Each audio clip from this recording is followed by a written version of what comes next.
Quel est votre nom? Marie-Jeanne Leblanc. Vous êtes retraité? Je suis retraitée, oui, depuis 8 ans. Vous occupiez quelle fonction avant votre retraite? J'étais pour la moralité juvénile, l'aide à la jeunesse aujourd'hui, qui porte le nom d'aide à la jeunesse. Vous étiez policière? J'étais policière depuis le 22 janvier 1947. Je m'appelle Lucie Lébert, matricule 4302, policière pour la CIUM depuis 8 ans et policière pour la police de Montréal, pour la police en général depuis 33 ans. Donc, le numéro de matricule que vous venez de me donner n'était sûrement pas le numéro de matricule que vous aviez au début. Oh non, j'avais un beau petit numéro. J'avais le numéro 22. Lorsque je suis entrée au département de la police le 2 décembre 1947. Vous étiez en quelque sorte parmi les premières policières de la ville de Montréal. Les premières policières. Donc, la nouvelle de policière il y a 1 an, c'est pas tout à fait véridique. Oh mon Dieu, ça remonte le 33 ans, 33 en 47. Est-ce qu'on peut vous demander, Mme Leblanc, qu'est-ce qui vous avait amené à l'époque à devenir policière? Bien, c'était un hasard, j'ai rencontré des gens et puis on s'est mis à causer de police. Et puis c'est là que j'ai appris qu'il y avait besoin des policières. Et puis c'est comme ça. Vous savez, quand quelque chose est pour nous, eh bien, c'est ça. Alors, j'ai orienté, à ce moment-là, je travaillais dans un magasin, vendeuse dans un magasin. Alors, j'ai orienté ma vie de ce côté-là. Ça vous faisait pas peur, ce travail qui était reconnu comme un travail très dur, exigeant des muscles, une arme à feu, une forte stature, qui ne sont pas des caractéristiques de femmes? Oui, mais enfin, je crois que ce qui est pour nous est pour nous. Alors, non, j'avais pas peur. D'ailleurs, j'ai toujours été assez brave de ce côté-là. D'accord. Est-ce que vous pouvez nous rappeler comment se faisait l'entraînement d'une policière à l'époque? Bien, quand nous sommes entrés, nous étions 10, et puis nous avons eu l'entraînement. À ce moment-là, c'était sur le boulevard Morgan, au le bain Morgan, si je me souviens bien, ou le bain Maisonneuve, je ne suis pas sûre, parce que je sais que c'était juste en face du marché Maisonneuve.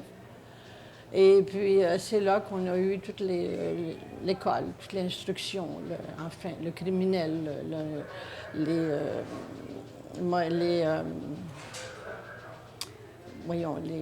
Techniques de défense. Techniques de défense, le judo, dans ce temps-là, ça portait le nom de judo.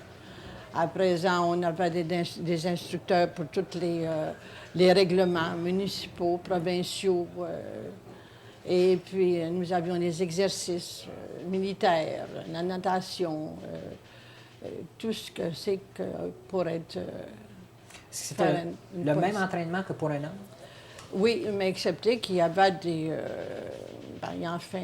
au point de vue du judo, par exemple, et on a étudié 17 prises de judo.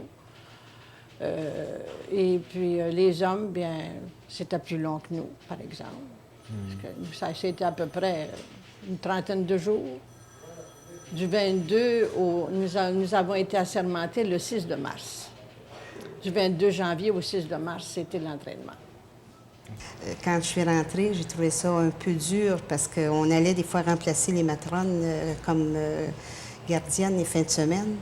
Et puis quand je voyais ces filles de vie qui arrivaient, qui se comptaient entre eux autres, ce qui se passait, mais je ne sais pas pour quelle raison, lorsqu'on me voyait, moi, j'étais toute petite dans le temps, puis j'étais craintive, puis je parlais pas beaucoup, j'ai changé avec le temps. Et puis, ils arrivaient, puis ils disaient, on n'y a pas devant elle. Et puis, ils se comptaient leurs choses, puis ils allaient se cacher pour ne pas dire rien de ce que c'est qui se passait de leur vie, parce que, vous savez, quand il y en avait qui étaient condamnés à faire du temps, ils remettaient leur hommes qui faisaient, là, à d'autres, ils disaient, bien, on va voir un tel, et puis ça se faisait. Client. Puis leur client, puis moi, bien, on ne comptait pas devant moi ce qui se passait. Ils ne voulaient pas. Puis j'ai jamais manqué. On me donnait des palettes de chocolat, de la liqueur. On m'achetait ça, puis j'en prenais pas du tout. J'en avais devant moi quand les autres policiers venaient me remplacer. On se remplaçait à des heures fixes. Et puis je disais aux autres policiers, il y a des palettes de chocolat dans le tiroir, vous en prendrez. C'est les petites filles qui m'ont donné ça. Alors, il y avait un respect, c'est drôle, hein? Je sais pas pourquoi. C'est parce que j'étais jeune et puis... Vous aviez un sens de la communication un peu spécial.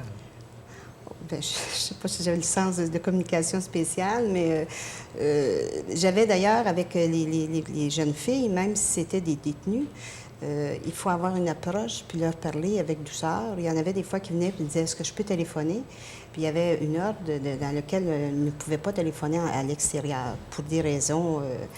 Et puis, il y en avait des fois qui disaient, je voudrais appeler ma mère est malade, ou quelque chose comme ça. Puis, je te donne-moi le numéro, je vais téléphoner pour toi, je vais dire à ta mère où tu es, puis si elle veut venir, je vais avoir la permission. Alors, je faisais le téléphone, et puis les petites filles, je les appelle les petites filles, ils appréciaient ça, tu sais, de voir qu'on leur rendait service. Si on est détenu, c'est du monde pas comme d'autres, alors il faut être un peu sympathique avec eux autres. On ne connaît pas leur passé, puis pour quelles raisons qu'ils sont comme elles sont aujourd'hui. Il fallait essayer de les comprendre. Alors, c'est comme ça que j'ai appris ce qu'était la vie réellement dans ce Grand Montréal. Dans ce Grand Montréal.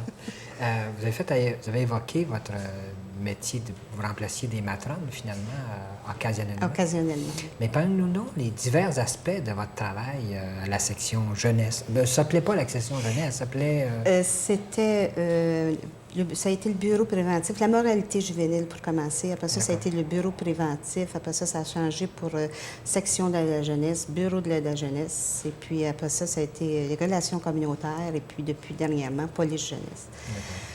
Lorsque nous sommes entrés au département de la police, nous patrouillions en voiture les rues de Montréal. Nous avions un homme comme chauffeur, puis il y avait 2 policières dans la voiture. Vous aviez votre chauffeur? On avait notre chauffeur. C'est quelque chose d'avoir un chauffeur privé, hein? Il faut avoir une policière. Et puis on patrouillait les rues. On avait un groupe qui travaillait de 10h à 5h et l'autre groupe rentrait de 5h à 1h du matin. Alors, ce qu'on faisait, on patrouillait, on voyait des jeunes, des fois, se battre dans les rues. Alors, on les séparait. Après ça, on a fait ça avec les hommes comme ça durant, je crois, 1 an, si je me souviens bien. Après ça, on a été à pied, une secousse à pied, les policières. Alors, on faisait la même chose, la patrouille des rues. On faisait les restaurants. Lorsqu'on faisait les restaurants, c'était pour demander aux restaurateurs s'il y avait du trouble avec les jeunes. Et puis s'ils voyaient des jeunes qui circulaient dans la rue lors des heures de classe. Alors, là, il y avait un restaurateur, justement, je travaillais avec une policière, Mlle Haché, qui est décédée depuis. On avait fait un restaurant comme ça, puis le monsieur nous a dit, bien, il dit, je sais pas ce qui se passe. Il dit, il y a des garçons de 22, 23 ans, il dit, ils se tiennent ici, puis il dit, tous les jours, il y a des jeunes de 7, 8, 9 ans viennent les retrouver, puis il dit, là, ils les envoient voler dans des magasins. Alors, on a commencé une enquête comme ça, puis on a ramassé au-dessus de 25 à 30 noms de jeunes comme ça qui manquaient l'école, mais ils ne les prenaient pas 25 la même journée. Ils en prenaient 3, 4 d'une école, puis là, ils leur disaient, bien, aujourd'hui, va voler des lighters ou des crayons B ou certaines choses comme ça dans les syndicat, dans les grands magasins, n'importe quoi. Puis là, ils venaient leur porter ça au magasin, là, à ce fameux restaurant. Et puis, leur donner, je ne sais pas, 10 sous-pièces ou 5 sous-pièces. Dans le temps, c'était pas mal. Et puis, nous autres, on a ramassé des noms comme ça. C'était envoyé un jeune qui avait manqué l'école. Puis là, on a commencé à le questionner. Puis on dit, vas-tu à ce restaurant-là? Il dit oui. Puis là, doucement, on est venu à bout d'obtenir des noms de lui. Puis avec les autres noms, on a obtenu d'autres. Alors, on a fait une cause comme ça de jeunes. C'était en patrouillant, justement, en patrouillant les rues qu'on a fait cette cause-là. Et puis, on continuait, on faisait à part de ça des pornographies, les revues pornographiques. Alors, on faisait les kiosques de journaux. On faisait les restaurants qui vendaient les journaux. Et puis là, ce qu'on a... Quand vous dites la pornographie, c'est la pornographie à l'égard des jeunes, ou c'était quoi? Qu'est-ce que c'était? Les photos nues, Osées, osées inacceptées, qu'il y avait dans le temps, vous savez que c'était prohibé, ces choses-là. Alors, nous autres, on faisait les kiosques de journaux comme ça. Et puis, d'ailleurs, on avait une liste. Hein, le département nous donnait une liste de tous les noms de revues dans lesquelles il y avait des photos comme ça. Et puis, avec cette liste-là, nous, on faisait les kiosques de journaux, puis on regardait si ces revues-là étaient là. Quand on voyait que les revues étaient là, puis on les saisissait. Et puis, on arrivait au bureau, puis le monsieur passait à la cour avec payer une amende. Une amende. Oui. Et alors, vous faisiez la rue pour voir s'il y avait des jeunes qui traînaient finalement, qui n'étaient pas à l'école. Justement, oui. Les restaurants pour... Le trouble. Le trouble, les revues. Les revues. Maintenant, on faisait aussi les salles de poule, de quilles, là, parce que les enfants n'ont pas le droit d'aller dans des salles de quilles. Il y avait les machines à boules aussi. Alors, les enfants n'ont pas le droit de jouer dans les machines à boules. Alors, on avertissait le restaurateur. Et puis, on prenait les jeunes. Quand on les voyait jouer dans des machines à boules, qui, sur le temps, bien souvent, c'était sur le temps des classes. Hein. Alors là, on les prenait, nous, puis on allait les reconduire à la maison. On avertissait les parents et on allait voir la direction de l'école pour dire où est-ce que c'est qu'on a trouvé ce jeune-là. Et puis, on demandait, à part de ça, si le jeune manquait souvent à l'école. Alors, bien souvent, on les passait à la cour pour absentéisme scolaire aussi, pour essayer d'avoir un travailleur social pour les aider, parce que bien souvent, c'est des troubles qu'il y avait au foyer. Et on se demande souvent, des fois, pourquoi faire que les jeunes font telle et telle chose. Alors, parce qu'il y a une raison, réellement, les jeunes ne font pas rien de autres, mais c'est parce qu'il y a un trouble en quelque part. C'est les parents, bien souvent, c'est au sein de la famille qui quelque chose qui cloche. C'est les enfants, malheureusement, qui en subissent les conséquences. Et puis, eux autres, s'ils voient des fois des enfants qui arrivaient un peu plus à l'aise, bien habillés, puis que ces enfants-là souffraient intérieurement. Ils cherchaient quelque chose pour s'attirer une attention. Alors, ils font toutes sortes de gaffes comme ça. Ça arrive encore aujourd'hui, hein, malheureusement. D'accord. Alors, ça vous a amené souvent à dépasser le jeune et aller dans la famille? Oui.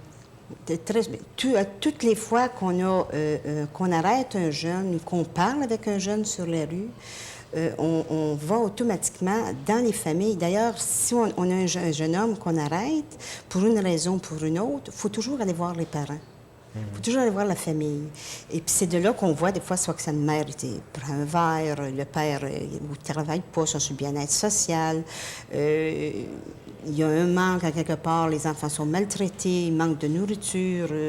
Il y a toutes sortes de choses. Il y en a, au lieu d'acheter du manger pour les enfants, ils vont s'acheter une caisse de bière. Alors les enfants souffrent. Et ça nous amène bien souvent. Alors c'est comme ça qu'il y a des fois qu'on faisait le placement, autrefois l'article 15 là, qu'on appelait. On allait à la cour avec ces cas-là, et puis on demandait un article de protection pour les enfants. Puis là, on partait, puis on allait chercher les enfants, mais on vidait presque toute la maisonnée, bien souvent. Puis on arrivait à la cour, puis les enfants étaient placés dans des familles, dans des foyers plus adéquats. Et là, les parents étaient suivis après par les services sociaux pour les aider, puis leur faire comprendre. Puis après, si on voyait qu'il y avait un changement quelconque, là, on prenait les jeunes, puis on les remettait au foyer. Souvent, ça changeait. Il y avait un changement. Et si la mère avait besoin de soins, soit pour sa boisson, quelque chose comme ça lui était donné. Ou si la mère faisait une dépression nerveuse, bien, on soignait la mère ou le père, et puis après, bien, on remettait les enfants au foyer. Mais ça, c'est après... On se retrouve à l'époque de Pacifique Plante et du grand remue-ménage, la moralité de Montréal. Ah oui, ah oui, ah oui. Ah oui. Et ça a dû influencer votre travail sûrement, cette époque-là. Oui, parce que franchement, là, ils voulaient faire un gros ménage. Et puis, ça a dérangé. Ça a dérangé les départements, ça a dérangé les officiers. Et puis, c'est là qu'ils nous ont envoyés un peu partout dans des différents postes. Alors là, le travail a changé. Alors, ça fait... Et il consistait en quoi votre travail à ce moment-là, quand vous étiez affecté à divers postes? À divers postes, bien, quand nous étions seuls et puis à divers postes, bien, on continuait quand il y avait le bureau, parce qu'il n'y avait pas des bureaux de la jeunesse partout. Ah bon? La moralité juvénile n'était pas implantée dans tous les postes. Alors, petit à petit, ben, ça s'est développé dans les postes. Mais moi, où j'étais, bien, mon Dieu, c'était pas la même chose. Alors, ça désorganisait. OK. Vous avez toujours travaillé dans un milieu essentiellement masculin. Je pense que vous étiez 10 femmes, vous avez dit, de votre promotion, peut-être? Ah, ben oui, ah oui. Ben, à ce moment-là, là, au tout début, nous étions tous ensemble. Et puis, il y a toujours eu beaucoup d'hommes dans tous les postes. J'oserais dire même, ça dépasse beaucoup de ça dans plusieurs postes. Même au 4, qui est aujourd'hui le 33, Qui est situé à quel endroit à Montréal? le Ontario et Saint-Dominique. OK. C'est là où j'ai fini. C'est là que vous avez pris votre retraite à partir de ce À partir poste-là? de là, oui. C'est OK. là. Alors là, le travail avait encore changé. Nous étions revenus là, dans les postes. Alors j'étais avec un autre policière, puis là, le travail avait changé parce que là, nous étions dans les années 69, 68, 69. Alors ça change, vous savez. Si vous aviez un conseil à donner à une jeune fille qui voudrait devenir policière, quel conseil lui donneriez-vous, vous qui avez fait la carrière? Bien, je conseillerais d'avoir beaucoup de patience. Beaucoup à une femme, d'être bien maternelle, beaucoup de charité. Donc, elle développe ses qualités féminines. Oui, justement. Même Ça- si elle exerce un métier Oui. qui, de prime abord, est un métier masculin. Oui, oui, parce que moi aussi, je l'ai exercé masculin. D'ailleurs, je volais bien parce que j'avais un groupe de femmes, c'est bien, mais mes officiers, c'était des hommes.